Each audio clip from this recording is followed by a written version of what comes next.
হাতে মোটেই সময় নেই, 5 মিনিটের মধ্যে কিভাবে পোলাও করব। তো চলুন দেখিয়ে দিই। যারা খুব বেশি ব্যস্ত, একদম হাতে সময় নেই, চট করে করতে হবে, তো তাদের জন্যই। তো আজকে করব চটপটে, একদম কম সময়ের মধ্যে কিভাবে পোলাও করা যায়, তাও আবার ঝরঝরে। চলুন তাহলে ভিডিওটি দেখতে থাকি। নমস্কার বন্ধুরা, টুইঙ্কেল টুম্পা চ্যানেলে আপনাদের স্বাগত জানাচ্ছি। আজকে চলে আসলাম আরও একটি ভিডিও নিয়ে। তো প্রথমেই আমি গরম জল বসিয়ে দিচ্ছি। এখানে 1 লিটার গরম জল করব আমি। 1 লিটার জল নিয়ে নিচ্ছি, বোতলে মেপে নিলে সুবিধা হয়। এখানে জলের মাপটা হবে আপনি যতটুকু চাল নেবেন তার ডাবল। চাল যদি আপনি হাফ কেজি নেন তাহলে জলটা হবে 1 কেজি, মানে 1 লিটার। তো সেইভাবেই আপনি মেপে দিবেন। যেহেতু আমাদের হাতে সময় কম, আমি চালটা ভিজিয়ে রাখিনি। আপনি যদি চালটা আগে ভিজিয়ে রাখেন তাহলে আর একটু কম দিবেন, মানে ডাবলের চেয়ে একটু কম। তো এখন আমি জলের মধ্যে কিছু এলাচ, তেজপাতা, দারচিনি দিয়ে দিলাম। আর এখানে আমি পাউডার দুধটা দিচ্ছি। লিকুইড দুধও দেওয়া যায়, কিন্তু লিকুইড দুধ দিলে জলের মাপটা একটু বেশ কম হয়ে যায়। এই জন্য আমি পাউডার দুধ দিয়ে দিচ্ছি, 2 চামচ দিয়েছি। তো এখন জলটা একটু ফুটবে। এখন এর মধ্যে আমি একটু আদা আর একটু রসুন ব্লেন্ড করে নিয়েছি, খুব কম পরিমাণে, যেহেতু জল দিয়ে ব্লেন্ড করেছি অনেকটা দেখা যাচ্ছে। আর পরিমাণ মতো লবণ দিয়ে দিবেন, লবণটা দিতে হবে। এখন দিয়ে দিব রেগুলার রান্নার তেল, মানে সয়াবিন তেলটা। এই সয়াবিন তেলটাই ভালো, এখানে সরিষার তেল দিতে যাবেন না, সরিষার তেল দিলে এখানে স্মেল আসবে। আর পোলাওটা একটু মিষ্টি মিষ্টি ভালো লাগে, এর জন্য চিনি তো একটু দিতে হবে। এখানে হাফ চামচের মতো আমি চিনি দিয়ে দিচ্ছি। আর দিয়ে দিচ্ছি কিছু কাঁচা লঙ্কা, যে যার পরিমাণ মতো পোলাওয়ের সাথে কাঁচা লঙ্কাটা দেয়, তো আমিও দিয়ে দিচ্ছি।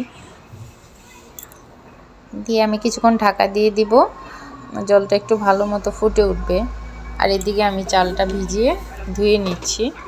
এখন আমার জলটা ফুটে উঠেছে, এখন আমি আমার ধুয়ে রাখা চালটা দিয়ে দেব। চালটা দেওয়ার পর অবশ্যই একটু নাড়িয়ে দিবেন, না হলে কিন্তু নিচে চালটা দলা পেতে যেতে পারে। আর এই টাইমে যদি আপনারা কিশমিশ দিতে চান, কিশমিশও দিতে পারেন। ওই যে বললাম তাড়াহুড়ো, মাথায় ছিল না কিশমিশ আনিয়ে রাখবো, তো এই মুহূর্তে কিশমিশও কিছু দিয়ে দিতে পারেন। আর এই পাশের প্যানে আমি কিছু পেঁয়াজ ভেজে নেব বেরেস্তার জন্য। তো পেঁয়াজ ভেজে নেওয়ার সময় আপনারা পেঁয়াজটা, একটা টিপস আপনাদের দিচ্ছি, পেঁয়াজটা যখন ভেজে নেবেন তখন এখানে একটু চিনি দিয়ে দিবেন, তাহলে পেঁয়াজটা কালারটাও সুন্দর আসবে, খুব তাড়াতাড়ি ভাজাও হয়ে যাবে।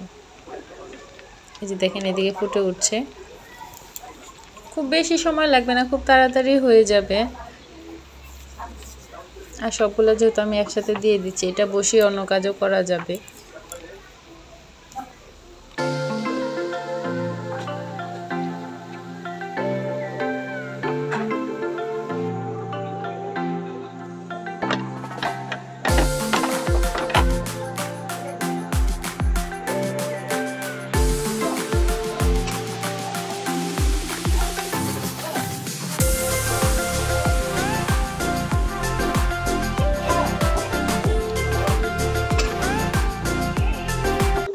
দেখুন আমার পোলাওটা প্রায় হয়ে এসেছে। এখন আমি এই মুহূর্তে একটু ঘি দিয়ে দিব। ঘিটা কিন্তু বেশ ভালো লাগে পোলাওয়ের সাথে, একটা রাজকীয় সুন্দর একটা ফ্লেভার আসে। এখানে কেওড়া জল, গোলাপ জলও দিতে পারেন। তো আমার ঘরোয়াভাবে রান্না করা, শুধু আমরাই খাবো, তো এখানে আর কেওড়া জল বা গোলাপ জল কিছু দিচ্ছি না। আর এখানে ছিদ্রটা অবশ্যই বন্ধ দিবেন, আর দমে রেখে দিবেন একদম লো করে।